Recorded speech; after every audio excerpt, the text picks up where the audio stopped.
The Risk Profession by Donald E. Westlake. Mr. Henderson called me into his office my third day back in Tangiers.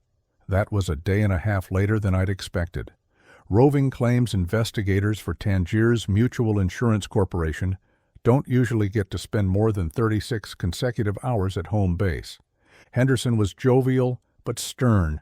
That meant he was happy with the job I'd just completed, and that he was pretty sure I'd find some crooked shenanigans on this next assignment. That didn't please me. I'm basically a plain-living type, and I hate complications. I almost wished for a second there that I was back on fire and theft in Greater New York. But I knew better than that. As a roving claim investigator, I avoided the more stultifying paperwork inherent in this line of work and had the additional luxury of an expense account nobody ever questioned. It made working for a living almost worthwhile. When I was settled in the chair beside his desk, Henderson said, "That was good work you did on Luna, Ged. Saved the company a pretty pence." I smiled modestly and said, "Thank you, sir," and reflected to myself for the 1,000th time that the company could do worse than split that saving with the guy who'd made it possible. Me, in other words. "Got a tricky one this time, Ged," said my boss. He had done his back-patting. Now we got down to business. He peered keenly at me, or at least as keenly as a round-faced, tiny-eyed fat man can peer. "What do you know about the Risk Profession Retirement Plan?" he asked me. "I've heard of it," I said truthfully. "That's about all." He nodded. "Most of the policies are sold off-planet, of course. It's a form of insurance for non-insurables, spaceship crews, asteroid prospectors, people like that."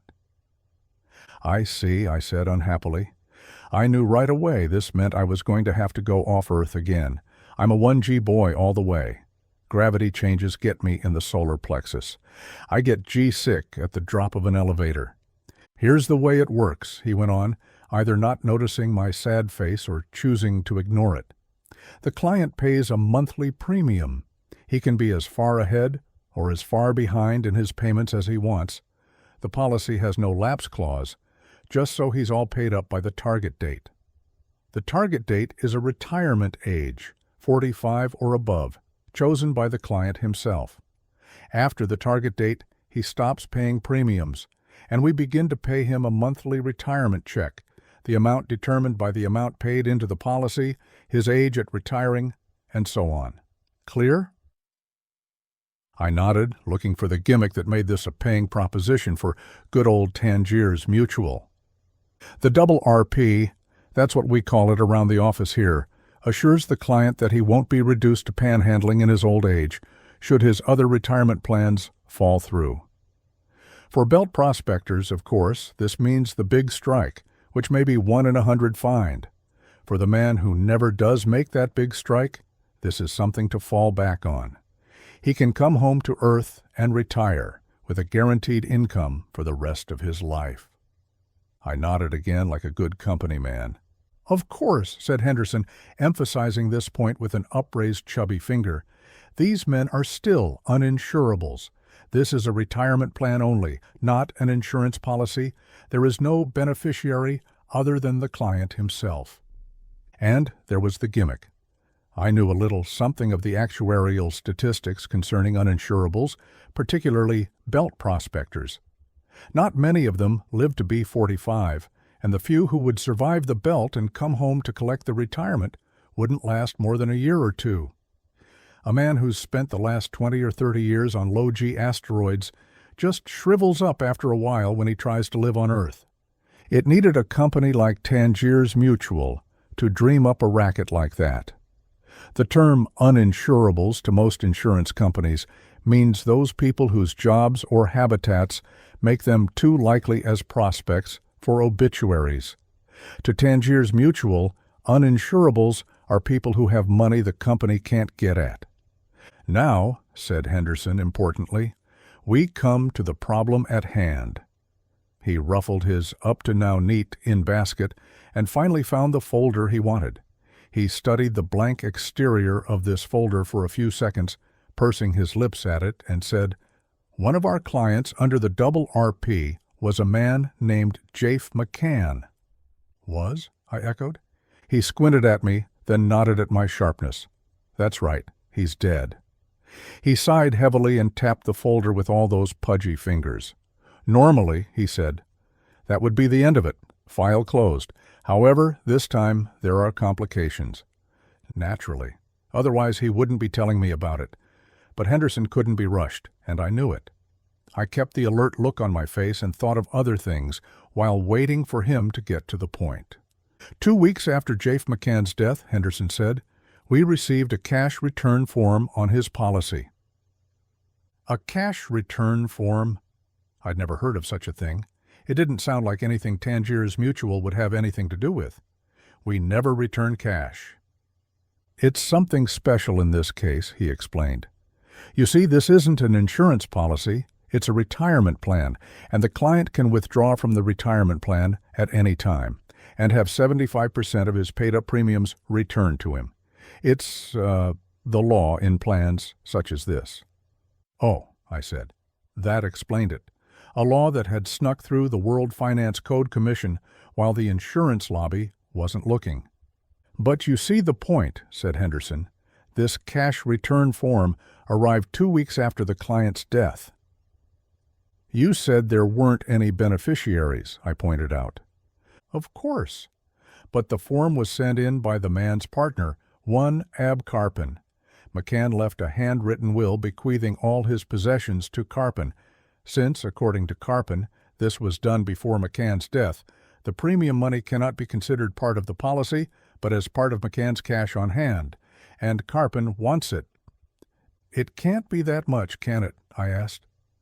I was trying my best to point out to him that the company would spend more than it would save if it sent me all the way out to the asteroids, a prospect I could feel coming and one which I wasn't ready to cry hosanna over. McCann died, Henderson said ponderously, at the age of 56. He had set his retirement age at 60. He took out the policy at the age of 34, with monthly payments of 50 credits. Figure it out for yourself.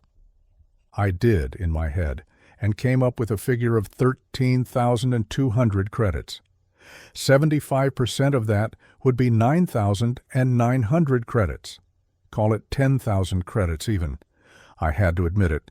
It was worth the trip. I see, I said sadly. Now, said Henderson, the conditions, the circumstances of McCann's death are somewhat suspicious, and so is the cash return form itself. There's a chance it's a forgery? One would think so, he said, but our handwriting experts have worn themselves out with that form, comparing it with every other single scrap of McCann's writing they can find. And their conclusion is that not only is it genuinely McCann's handwriting, but it is McCann's handwriting at age 56. So McCann must have written it, I said. Under duress, do you think? I have no idea, said Henderson complacently. That's what you're supposed to find out. Oh, there's just one more thing. I did my best to make my ears perk. I told you that McCann's death occurred under somewhat suspicious circumstances. Yes, I agreed. You did. McCann and Carpin, he said, have been partners, unincorporated, of course, for the last 15 years.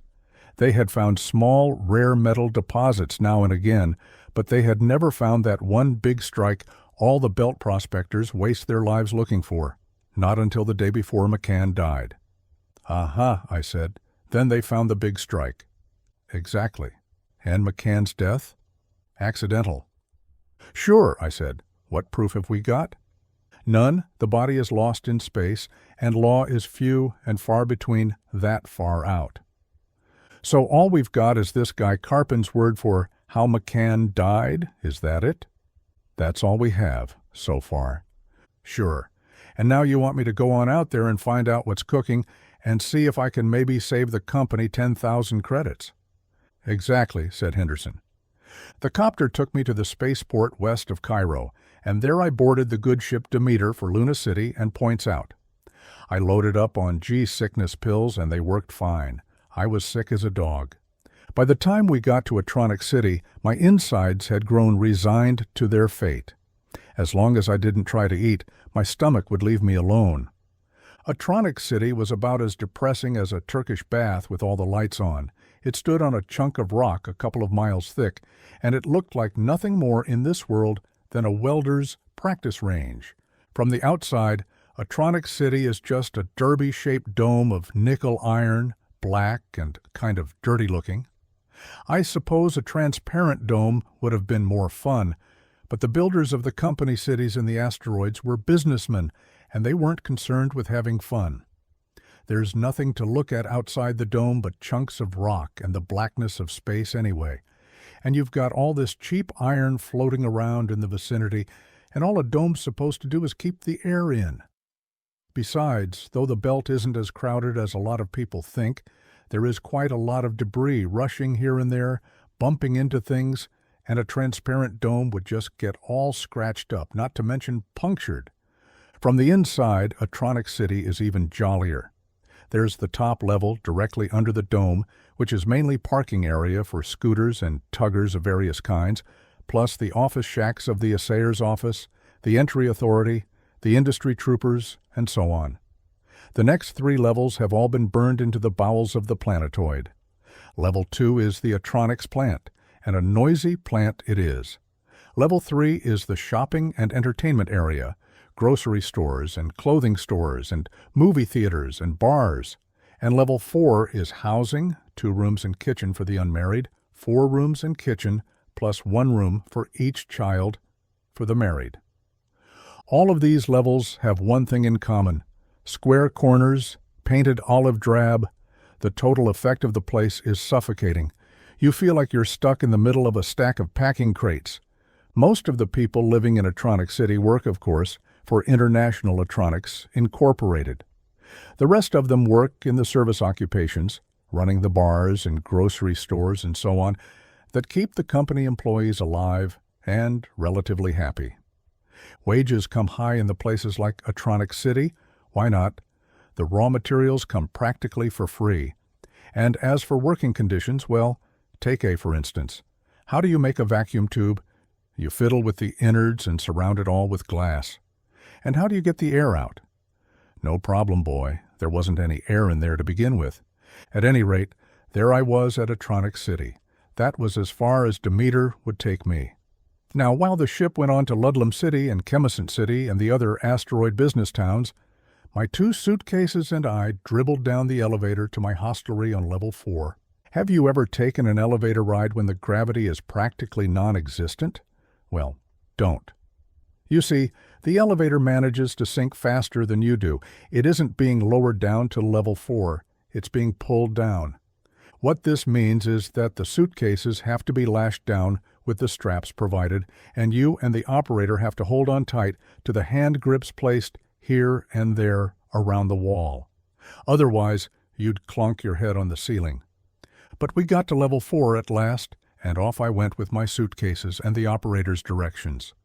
The suitcases weighed about half an ounce each out here, and I felt as though I weighed the same. Every time I raised a foot, I was sure I was about to go sailing into a wall. Local citizens eased by me, their feet occasionally touching the iron pavement as they soared along, and I gave them all dirty looks. Level 4 was nothing but walls and windows. The iron floor went among these walls and windows in a straight line, bisecting other streets at perfect right angles, and the iron ceiling 16 feet up was lined with a double row of fluorescent tubes. I was beginning to feel claustrophobic already. The Chalmers Hotel, named for an Atronics vice president, had received my advance registration, which was nice. I was shown to a second-floor room. Nothing on level 4 had more than 2 stories, and was left to unpack my suitcases as best I may.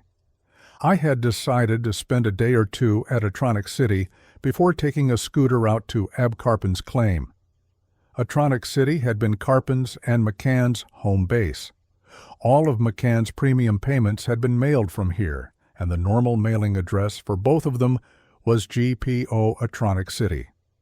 I wanted to know as much as possible about Ab Carpen before I went out to see him, and Atronics City seemed like the best place to get my information.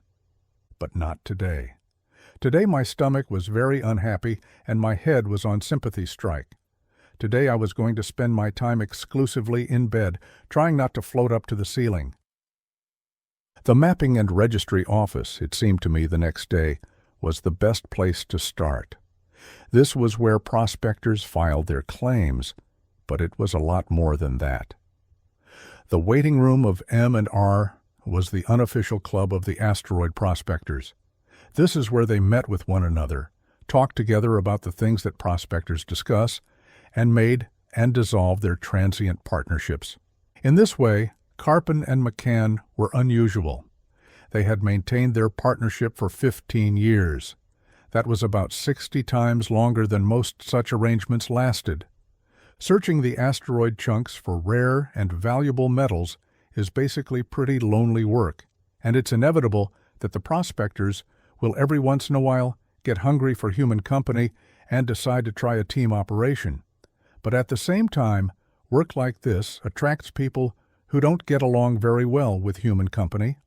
So the partnerships come and go, and the hatreds flare and are forgotten, and the normal prospecting team lasts an average of 3 months. At any rate, it was to the mapping and registry office that I went first, and since that office was up on the first level, I went by elevator. Riding up in that elevator was a heck of a lot more fun than riding down. The elevator whipped up like mad. The floor pressed against the soles of my feet, and it felt almost like good old Earth for a second or two there. But then the elevator stopped, and I held on tight to the hand grips to keep from shooting through the top of the blasted thing. The operator, a phlegmatic sort, gave me directions to the M&R, and off I went, still trying to figure out how to sail along as gracefully as the locals. The mapping and registry office occupied a good-sized shack over near the dome wall, next to the entry lock. I pushed open the door and went on in. The waiting room was cozy and surprisingly large, large enough to comfortably hold the 6 maroon leather sofas scattered here and there on the pale green carpet, flanked by bronze ashtray stands. There were only 6 prospectors here at the moment, chatting together in 2 groups of 3, and they all looked alike. Grizzled, ageless, watery-eyed, their clothing clean but baggy. I passed them and went on to the desk at the far end, behind which sat a young man in official gray, slowly turning the crank of a microfilm reader. He looked up at my approach. I flashed my company identification and asked to speak to the manager. He went away, came back, and ushered me into an office which managed to be Spartan and sumptuous at the same time. The walls had been plastic painted in textured brown, the iron floor had been lushly carpeted in gray, and the desk had been covered with a simulated wood coating. The manager, a man named Teaking, went well with the office. His face and hands were spare and lean, but his uniform was immaculate, covered with every curlicue the regulations allowed. He welcomed me politely, but curiously, and I said, "I wonder if you know a prospector named Ab Carpin." "Carpin? Of course. He and old Jafe McCann. Pity about McCann. I hear he got killed." "Yes, he did." "And that's what you're here for, eh?" He nodded sagely. "I didn't know the Belt Boys could get insurance," he said. "It isn't exactly that," I said. "This concerns a retirement plan, and, well, the details don't matter," which I hoped would end his curiosity in that line. "I was hoping you could give me some background on Carpin, and on McCann, too, for that matter." He grinned a bit. "You saw the men sitting outside?" I nodded. "Then you've seen Carpin and McCann, exactly the same. It doesn't matter if a man's 30 or 60 or what. It doesn't matter what he was like before he came out here. If he's been here a few years, he looks exactly like the bunch you saw outside there." "That's appearance," I said. "What I was looking for was personality." "Same thing," he said, "all of them, close-mouthed, antisocial, fiercely independent, incurably romantic, always convinced that the big strike is just a piece of rock away. McCann, now, he was a bit more realistic than most. He'd be the one I'd expect to take out a retirement policy. A real pence-pincher, that one, though I shouldn't say it as he's dead. But that's the way he was, brighter than most Belt boys when it came to money matters, I've seen him haggle over a new piece of equipment for their scooter, or some repair work, or some such thing, and he was a wonder to watch. And Carpin? I asked him. A prospector, he said, as though that answered my question. Same as everybody else. Not as sharp as McCann when it came to money. That's why all the money stuff in the partnership was handled by McCann. But Carpin was one of the sharpest boys in the business when it came to mineralogy. He knew rocks you and I never heard of, and most times he knew them by sight. Almost all of the Belt boys are college grads. You've got to know what you're looking for out here and what it looks like when you've found it. But Carpin has practically all of them beat. He's sharp. Sounds like a good team, I said. I guess that's why they stayed together so long, he said. They complemented each other. He leaned forward, the inevitable prelude to a confidential remark. I'll tell you something off the record, mister, he said. Those two were smarter than they knew. Their partnership was never legalized. It was never anything more than a piece of paper. And there's a bunch of fellas around here mighty unhappy about that today.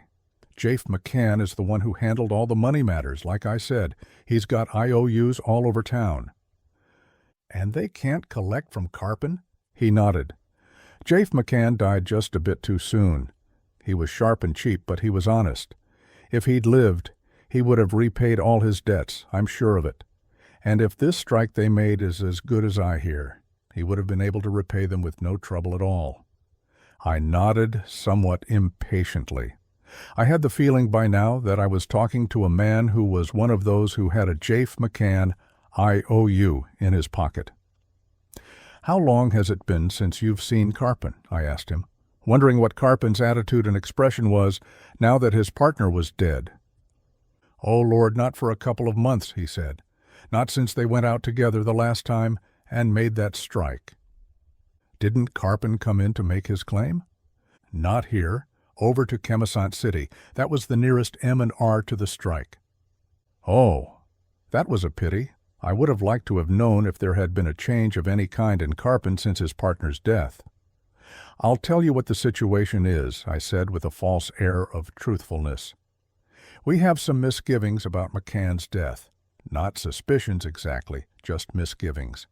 The timing is what bothers us. You mean because it happened just after the strike?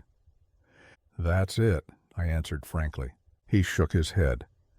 I wouldn't get too excited about that if I were you, he said. It wouldn't be the first time it's happened. A man makes the big strike after all, and he gets so excited he forgets himself for a minute and gets careless. And you only have to be careless once out here. That may be it, I said. I got to my feet, knowing I'd picked up all there was from this man. Thanks a lot for your cooperation, I said. Any time, he said. He stood and shook hands with me. I went back out through the chatting prospectors and crossed the echoing cavern that was level 1, aiming to rent myself a scooter. I don't like rockets. They're noisy as the dickens, they steer hard and drive erratically, and you can never carry what I would consider a safe emergency excess of fuel. Nothing like the big steady G interplanetary liners. On those I feel almost human. The appearance of the scooter I was shown at the rental agency didn't do much to raise my opinion of this mode of transportation. The thing was a good 10 years old, the paint scraped and scratched all over its egg-shaped, originally green-colored body, and the windshield, a silly term really for the front window of a craft that spends most of its time out where there isn't any wind, was scratched and pockmarked to the point of translucency by years of exposure to the asteroidal dust. The rental agent was a sharp-nosed, thin-faced type who displayed this refugee from a melting vat without a blush, and still didn't blush when he told me the charges. 20 credits a day plus fuel. I paid without a murmur. It was the company's money, not mine, and paid an additional 10 credits for the rental of a suit to go with it. I worked my way awkwardly into the suit and clambered into the driver's seat of the Relic. I attached the suit to the ship in all the necessary places, and the agent closed and spun the door. Most of the black paint had worn off the handles of the controls, and insulation peeked through rips in the plastic siding here and there. I wondered if the thing had any slow leaks, and supposed fatalistically that it had. The agent waved at me, stony-faced, the conveyor belt trundled me outside the dome, and I kicked the weary rocket into life. The scooter had a tendency to roll to the right. If I hadn't kept fighting it back, it would have soon worked up a dandy little spin. I was spending so much time juggling with the controls that I practically missed a couple of my beacon rocks, and that would have been just too bad. If I'd gotten off the course I had carefully outlined for myself, I'd never have found my bearings again, and I would have just floated around amid the scenery until some passerby took pity and towed me back home. But I managed to avoid getting lost, which surprised me, and after 4 nerve-wracking hours, I finally spotted the yellow-painted X of a registered claim on a half-mile thick chunk of rock dead ahead. As I got closer, I spied a scooter parked near the X, and beside it an inflated portable dome. The scooter was somewhat larger than mine, but no newer and probably even less safe. The dome was varicolored from repeated patching. This would be the claim, and this is where I would find Carpin, sitting on his property while waiting for the sale to go through. Prospectors like Carpin are freelance men working for no particular company. They register their claims in their own names, and then sell the rights to whichever company shows up first with the most attractive offer. There's a lot of paperwork to such a sale, and it's all handled by the company. While waiting, the smart prospector sits on his claim and makes sure nobody chips off a part of it for himself, a stunt that still happens now and again. It doesn't take too much concentrated explosive to make 2 rocks out of 1 rock, and a man's claim is only the rock with his X on it.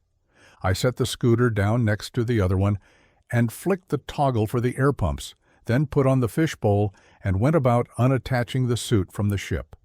When the red light flashed on and off, I spun the door, opened it, and stepped out onto the rock, moving very cautiously.